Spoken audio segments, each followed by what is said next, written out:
Welcome in. It is Going for Two, the voice of London local sports. Ontario. Well, now you gotta be that guy, eh? Yeah, you never know who's going to be watching, right? If Rogers makes it to London, England, we are doing really good things. As everyone can see, Shane is missing again, as he was a couple weeks ago. He's still recovering from Russell Wilson being signed to the Steelers. I had to make sure I got that. Hey, For more on that, make sure to check us out live on Facebook on Mondays, right at 7:30, 8 o'clock. whenever something happens in Steelers world, Shane disappears. That does tend to happen. Yeah. So, but once again, we have Aiden Prasad from PerShots back. Couldn't have been blessed with a better person, right? To replace Shane. He's way more technically advanced. Well, yeah, nicer. Way nicer. He doesn't pick on me. Well, he could. Don't put that idea out there. I don't have ammo yet, so it's like... I will make sure you get some for appearance number 4. But that said, you were on a couple of weeks ago, and we said you were the first guy to ever be a returning guest. Yeah. And now I just feel like it's a thing. Back to back, right? It's 3 times now. First guest to even have 2, now he has 3, right? It's just crazy, man.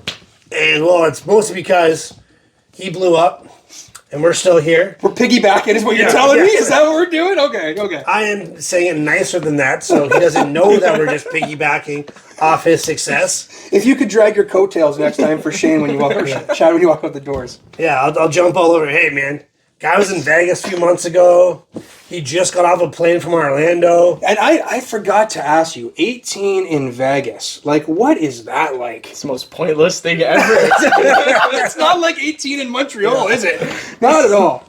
Everywhere's a casino. Everywhere's a bar. It's like we walked the strip one night for like 2 hours from the beginning, wherever you want to call the beginning, to the end, and then back. It was like we didn't do anything. We did like an interview for some random TikTok. And that was funny, and it was just a good time, like just hanging out with like friends and just busting jokes. Like that's what you could do at 18 in Vegas. Just make the most of what you have. Well, just remember, if Chad was going to Vegas, you're not walking that strip, pal. You're gonna sightsee from one corner and grab a pair of binoculars, maybe, right? You think I'm walking anywhere? Yeah. So don't invite him to get a Vegas. test of this. I don't walk very far on vacation. Fucking Detroit was awful. So yeah, good for you for making that walk. Mm-hmm. I can also tell you though, 18-year-old Chad in Vegas and 36-year-old Chad at a bachelor party are 2 very different people. I should hope so, Chad. I should hope so. And you just got off the plane? You were somewhere else? Where were you? I was in Orlando. Orlando. What was going on down there? Another 7v7 with MVP again. Oh this time God. with their 15U team, so younger guys. Okay. But just as good as ballers, I would say. Any kids from London we should know about? I don't think so. Oh, no. No, I don't think so. Now, when you get to that age, you talk about the 17 guys, and you get the 15 younger, right? Are they hungrier than the 17-year-old guys? What do you think? I would say... Not just the guys you were covering, anybody you saw there as far as competition, right? Yeah, no, I would say the 15U guys, like, so far out of both the teams, all the teams, they have 3 teams. I've seen all their teams play. They've made it the furthest, so they made it to... so I was in Tennessee with them not too long ago as well. Whoa, what? Tennessee, all right. And they got to quarterfinals there. And they could have got to semis, but they lost in the last 30 seconds of the game. Because 7v7, I don't know if you guys know the rules to it. It's very interesting. Lay it out there I've never even heard of this stuff before. So So basically, it's like, I think it's 40 yards field, play one side. And it's like, so if you're on defense and you get a stop, I believe it's 2 points. And by the way, in Orlando, it was championship 7v7. And then there's battle 7v7, and they all have different kind of rules. They're all similar. So in championship this past weekend, if you're on defense, if you get a stop, it's 2 points. If you get an interception, it's 3. And then if you get a pick 6, it's 6 points. And then you have offense goes out for a conversion. And then offense is normal, 6 points, 7 points. So it's really weird. When I was in Vegas, I did not understand it at all. And after every game, I was asking so who won? 'Cause I didn't know, I didn't know how the scoring worked. I didn't know. So, but now I understand, and I'm like, I keep track of it as they're going. I'm like, oh shoot, this might be a first round exit playoffs, you know. So, yeah, it's really something interesting. But yeah, so out in Tennessee, they got to quarterfinals. But those 15U guys, like, you know, out when they're off the field, Yeah. honestly, some of the funniest guys I've ever met. Yeah. Just the jokes. And some of the things they just say are really weird, but that's what makes it funny. As like an older guy, As an older guy, like I understand them to a deeper level. Sure. He's talking my language now. This is what I sound like, right? Now, so you were Tennessee, Orlando, Vegas. Is the teams that you see going to these events the same 20 teams or so, or are you seeing that when you were in the West Coast that there was a lot of traveling East teams, and when you're in the East, there may not be as many traveling West? This seems to be a thing that I hear. Is the West isn't as competitive football-wise, right? Well, in the 7v7, there's a lot of Florida teams, like a lot of Florida and Texas teams. I've learned there's honestly, there's barely any from like near us, like Michigan, all that. There's barely any teams. So yeah, I definitely say the East Coast has like a lot more 7v7 teams, but on the West Coast they got ballers over there as well. Like when we were in Vegas, I think it was a team from Arizona won the 18U whole thing. Retirement land. Okay, cool. And then and then in Orlando with these 15U guys, like a team from Tampa won, and those Florida boys. At 15, it's like watching The Flash. Now, did you see, I always talk about the West Coast teams traveling east to compete. In this scenario, did you see that there was any lag there for those younger fellas at all? Like, did they seem like they were not really less energy-wise? No? No. Like, I think, especially with those, like, teams in the States, like, the traveling isn't as much for them because they do it a lot more compared to these, like, Canadian guys. Yeah. Like, they're traveling every weekend, every other weekend for a tournament, whereas, you know, with MVP, they only have 3-4 tournaments, like a year, and it's in this time frame of February to like April. And in April, they host their own tournament with Championship 7v7 down in Welland, like near Niagara region. Yeah. So if you guys want to go check out, that's cool. I didn't even know they did that. That's right. I would recommend it. Like I know a few teams from like New York and stuff, and like Philadelphia are coming in. And when is that? April 20. Okay. 21st, like around that time, that weekend, I believe. We'll ride his coattails to that one. Yeah. Well, I won't be able to make it there. Oh, okay. So in place of. Yeah, Let's see what we can do, huh? All right. I'm in Queens that weekend for their prospect day, so that'll be something. First, when you said Queens, I didn't know if this was like Queens, New York, or Queens University. Yeah. That's what I just got invited to. That's like what I just got invited to. So you're working with Queens University coming up. Yeah. Did they reach out to you? And was it a player that hooked you up, or was it the university that just reached out to you? Well, it was the head coach, Steve. Steve, and he's a London guy. Okay. So I was his backup my whole life. Okay. So I actually went down there for some self coaching evaluation stuff out there a couple years ago. But yeah, I played junior ball with him my whole life. Okay, right. And he was, as you can tell, he's a bit better than I was. Yeah. He now coaches football, and I just talk about it. So he reached out to me and asked me to come out, and I said, yeah, I'm absolutely interested. And then he hooked me up with, what's his name? Some other coach from London, I forget his name, Coach Nez, something. Coach Nez. Sure. He was on our show. There's the name. Nez. Yeah, he nailed it. Yeah, he nailed it. Yeah, no, he's a London boy too. Yeah. He was on our Super Bowl show a couple years ago. So he hooked me up with him, and we've been talking back and forth, and now I'm out there in April. So when do we start pounding the drums for Marshall here? Greg Marshall, get you out there for them. We'll see. Yeah. Gotta get the hook up there, I guess. Yeah, absolutely. So you got back from Florida, obviously. What's next? Where are we going after this? You're a world traveler here. I don't know. Obviously, I want to stay in the high school, so I can't leave the high school alone. That sounds terrible. No, but I get it. I mean, some of these kids, they can start out in football, and then they can be a two-sport athlete, become a basketball player or a track athlete, and recognize somewhere else. Well, I forgot track was a thing. Yeah, and then for football, we're talking about Florida. Those guys down there are incredible. Like that's just what they do, run all day long. I talked this earlier, like how you run all the time in Florida. It's just so hot down there, man. Not for me at all. But yeah, I mean, that's the way you're going to be able to network, is just let these guys branch out in whatever sports they want and 100%. ride their coattails, right, Chad? Hey, all right, you're going to be doing it too, buddy.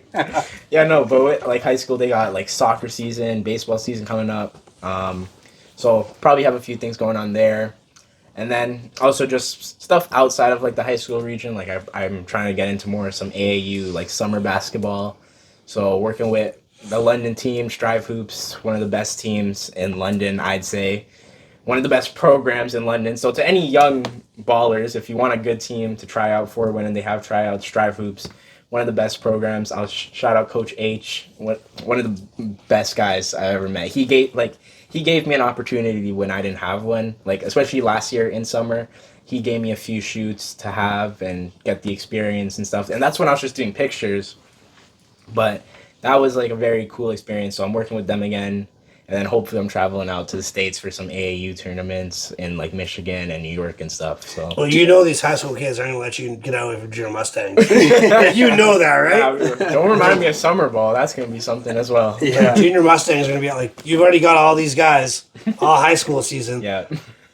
Their best film they need is going to be in the summertime playing the best competition. Yeah. They're not going to let you get out of London.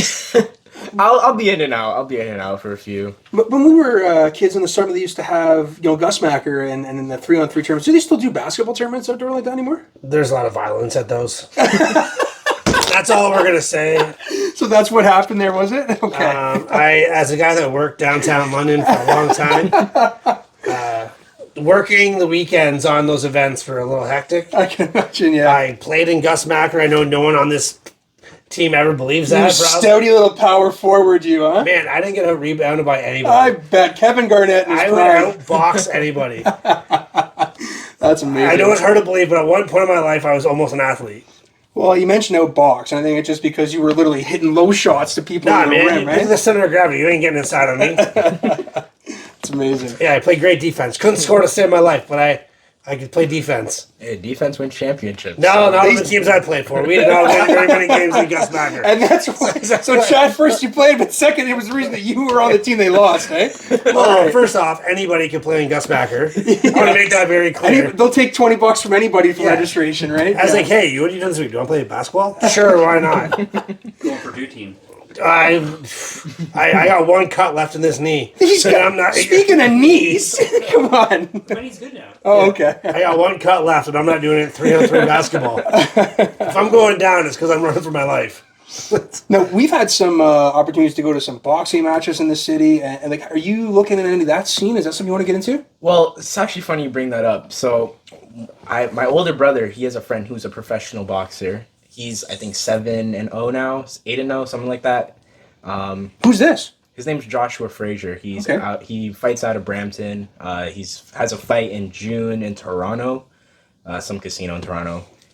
So I'm looking to try and get in with him. Like me and him, he's known me since I was like 4 years old. Mm-hmm. Like he's seen me grow. So I'm trying to do a documentary about him, and just like a whole like fight night.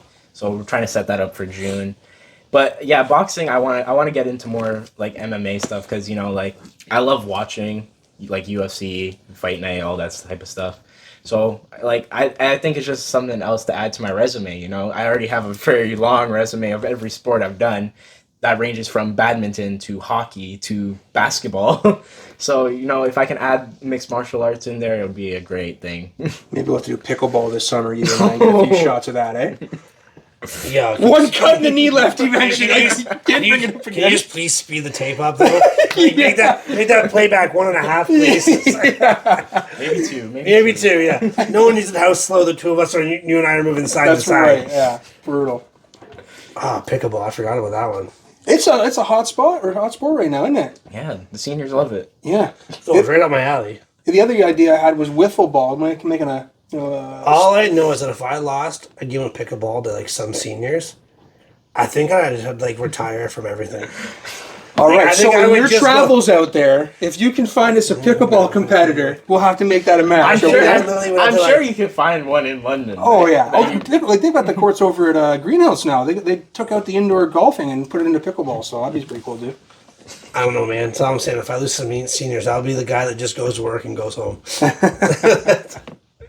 So what else you got planned for this upcoming season? We're only in spring right now, right? So this is just the start of your year, right? Yeah, no, it'll be crazy. Honestly, with the timeline, it changes every week because like sometimes I will have people text me like 2 days before a game asking me to come out. I'm like, if you pay me this, I'll be there. Mm-hmm. And it changes on a daily perspective because like, some days my brothers will ask me like, hey, do you have work this day? Do you have this? Or I'm like, I don't know. I don't know. I wake up and there's no emails at 7 a.m., but they're certainly there at 10 a.m., right? Yeah. Like kids will text me and like it's like kids from like 14 to like adults, like 40-year-olds or 50-year-olds texting me about their kids saying, hey, can you come to this? Can you come do this? It's like, so it changes on a weekly basis. Without saying names, has some parents reached out to you and their kid's just not that good? Like they don't play? Not really. Like I think that'd be the worst. If like, hey, come film my kid. And then like you're just sitting there like filming the bench. Just like zooming in. Okay, listen, don't talk about my family like that, okay? That was years ago. That was Caitlin's highlight too, just so you're aware of this. You love to bring up old, harsh memories to me all the time. Water bottles. Oh, Like, man. we always make jokes of like our tapes are like filmed on potatoes and VHSs. Yours is just one VHS of just sitting there. So there was one time, I love to say, there was one time where we were taught, when the option play, right, that the quarterback tossed the ball, you run full tilt to that quarterback. Let him know that you're there. There's one free shot you get at that QB, right? And I remember doing that. And I remember laying that quarterback at STA out. I felt so good. I stood right up. Yards? I stood right up. I looked at my Corey. I think you met Corey, me and Shane's friend. And he cheered for me too. Well, it comes game review time for the tape on the film. And I'm sitting in the room. I'm going to get called out. I whacked that quarterback. Corey got called as the person hitting the quarterback. And he's 8 yards off field. I couldn't live it down. I could never win for some reason. Could never win. It's probably because they didn't know what number you wore.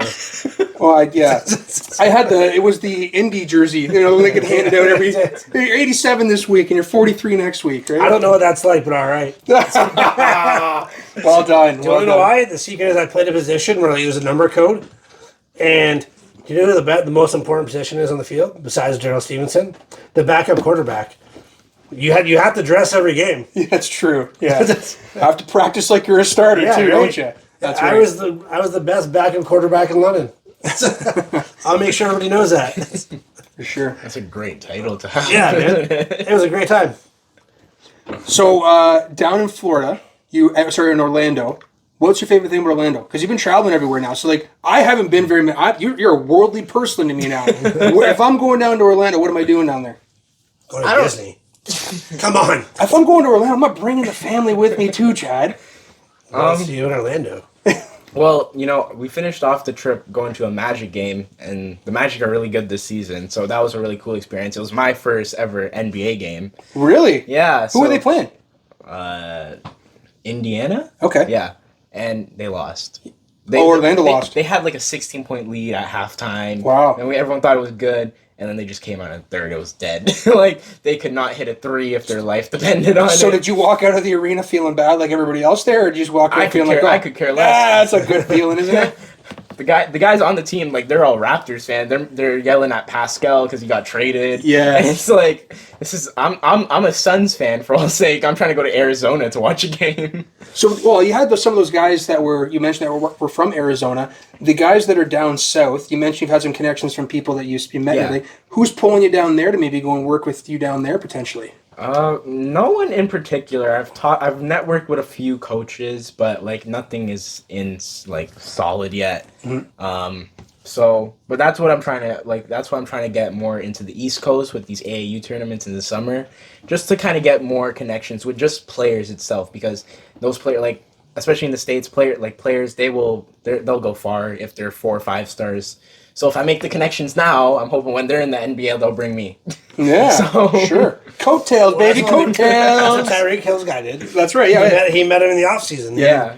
Doing footwork stuff, and that's how he took him with him. Mm-hmm. So it makes sense, yeah, man. That's another thing I'm going to try and do, especially in summer, is if a few of those like Canadian NFL guys are back here, I'm going to try and connect with them, see what I can do. There's a lot of guys in the CFL from London, Ontario, man. See if we'll start somewhere, I guess. Bigger balls up here, man. You got a wider field and everything. Lots to say. We can't clip that part out now. I'll tell you that much. I guess we could do that. We will. I've never had a CFL connection yet though, so. Nah, man, there's tons of those guys. I thought Liam was saying he was the CFL connection over there. Yeah, hand up. I'm the guy. Yeah. So who knows? Maybe I'll connect with a few guys, try and get something going there. But like my dream is to retire by like 25. Yeah, I said that once too. I didn't even think of the word retire. Yeah, but like, I feel like there's a difference between me and you. Wow. Whoa! Jeez, was that a me too? Yeah. Am I getting shot from every guest and every member on the set all the time? That was definitely for you, not me. Listen. Said he was making fun of you. Yeah. My wife thinks I'm a handsome man. That's all that matters, right? Yeah, that's all you got going for you. Yeah. I don't got one of those yet, so. That's the difference. That's why you can retire. Yeah, that's you can retire 25. You retire. He's not going to You can go to Orlando and Vegas. I own my own business at 18. I have people working for me now already. So, I like by retire, I mean like I want to stop. I want to just own PerShots by that residual, point. Right? Just have people coming to me. Mm-hmm. And have a couple clients for yourself and the rest. Exactly. Like I'll take like a few games, like a game every 2 months, but you guys go do all that, Yeah. But it's like that's another thing. Is like I've had a few guys in London, like young photographers, text me and ask me how to do this, do that, and it's just a cool thing to me because it's like I'm inspiring some kids to do this. Like there's this one guy at CCH. His name's Jack Gower, and he's a really good photographer. I know he's now and like recently. So he started with CCH, but now I think he's doing junior nights as well, and he's still in high school. So, I'm so proud of him. And he texted me, I want to say back in October, just asking me advice of how to like network yourself, how to, get guys and other people to just check out your page. So I gave him all the insights I had at that point. Mm-hmm. At that point, I was not the guy I am now. I was 600 followers per shot. But, I didn't gatekeep anything from him. I told him like, hey, this is what you want to do. This is what I found success in. And, now I look at him now, I'm like, yo, I'm proud of you. Like, I've texted him on multiple occasions. I'm like, you're doing good for yourself, and, you'll be in the NHL soon enough. Because if he's already doing, I don't know what London Junior Nights is considered. Is it like... Junior A? Yeah, it's what is good. But like, regardless, most of those guys, when you hit junior nights, you mean your scouts are right next door that are looking at you for the Knights potentially, maybe getting drafted. And he's done Knights as well. Like I think he's done one game for the Knights too. Okay. So. We're in a city of 500,000 people. Like the best way I can say is like, it's good when you're helping other guys and you're just elite. Oh yeah. Like, cause like the more you work together, it's also going to better yourself. Because there's going to be a time where like you might have a question to him about how to get a shot if he knows how to do it. Yeah. And he's going to remember how good you were to him. Mm-hmm. Yeah, 100%. And it's like, especially now I look at myself, I'm like, okay, I'm traveling a lot. If guys are texting me to do this, do that, and like I can't do it, I'll refer them to him or another person I know who can go do it. Yeah. Just because I don't want to leave like the high school scene out because that's where I started. And I always said to myself, once I make it big into like the NFL, NBA and stuff, I'll still come back to London and do a few stuff here and there. Sure. And it's like 1 year PerShots, I want to do something, so I'm trying to set up maybe like a basketball type of like fundraiser type thing for something. So I'm trying to figure all that out right now as well. That sounds cool. So you've done that. You basically had one season outside of maybe track and field still left to come up in the school year. You've had your football, your basketball, your volleyball, and everything. I know football is one of your favorite sports to shoot, right? Yeah. But what is upcoming that isn't CCH football or Mother Teresa football? I'm just bashing the helmet because it's here. But what is something you're excited to look forward to, whether it be a team-specific team or team-specific sport that you say, I had fun last year doing that. I didn't think I would. I would say baseball. Like when I was at MTS last year, I finished my photography career there with baseball. So I love watching baseball. I need to go to a Jays game eventually. I've never actually been to a baseball game. Wow.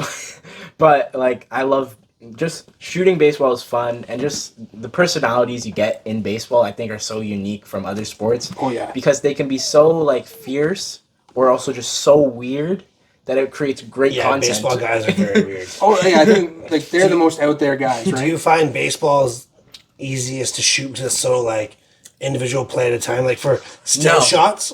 I find it's one of the hardest things to shoot. It's quality over quantity, it's like hockey, once again, because you can't track a ball, you can't, So it's like, all right, do I want a shot of the pitcher throwing? Do I want the bat? Or do do I want to try and focus on one guy? Maybe he'll make a good like play. You get a 1 in 9 chance of him getting the ball. Exactly. So it's a hard sport to shoot. So like when I have done it in the past, I've sectioned each inning to just a specific player or person, or just a specific part of the game. Like I remember last year, one game I said, okay, one inning I'm going to do pitching. Next inning, just have us put my camera on the plate, hopefully get a hit. And then from there, once I had pitching and a hit, I would go like, all right, let's try and get some defense shots. And like I found that system kind of worked well, but to do just like if a guy hired me to do an individual like mixtape for him, it would take multiple games because it's just such a unpredictable sport. I feel with that sport, like one, I mean, that's the oldest like playing card there is as far as, or trading card, there's baseball cards, right? So photography and sport really started in baseball there. But like that's almost something like a cool angle you could take where if you're there, you just take a photo and then you start popping frames on those where it looks like a player card all of a sudden out of nowhere, right? Guys would really, I know that when I was a kid, I liked to get with a number, your favorite number, favorite player card. I was 8 years old when I did those things, right? But I think I'd still do that at 15, 16. Thing was cool. That's the wrong guy. I don't know. Yeah, Daryl's backup. Yeah, that's position. Hand her off of football. Yeah. I was pretty good hockey player, so I can't say that. But I don't know. I was never a sports card guy. No, it's not my thing. Is that something that maybe you thought about doing at all, like making your own sports card series? I collected Pokemon cards. So, yeah. So unless guys want, like, I think it would be cool, but I don't think it's in my field. I'm a video guy. Yeah. But I'm sure I could recommend that to a photographer and say, try this out. Mm-hmm. Yeah, no, man, it's been awesome. We've had you here now 3 times. Yeah. Obviously, it's first time was all London. Second time was Vegas. This time you're in Orlando. Where's the next stop before we sign off? What's the one that we're most looking forward to? Who knows? Are you training for something coming up? Nah, don't worry about that. Oh, okay. Do we have anything else coming up? Nothing in the pipeline yet? Nothing confirmed yet. Nothing I could spill the beans on, but I'm sure once there is something, the world will know about it soon enough. Are there any family members getting married that have been calling you to be a videographer for their wedding? Is that happening at all now? Nothing yet. Oh my gosh, that's going to be the next all the family members want you to do that for them, right? All right, man. Well, Aiden, thanks for coming by. We appreciate it, man. You've always been good to us. Man. Yeah, man. Always That's been a good to pleasure. you. Once again.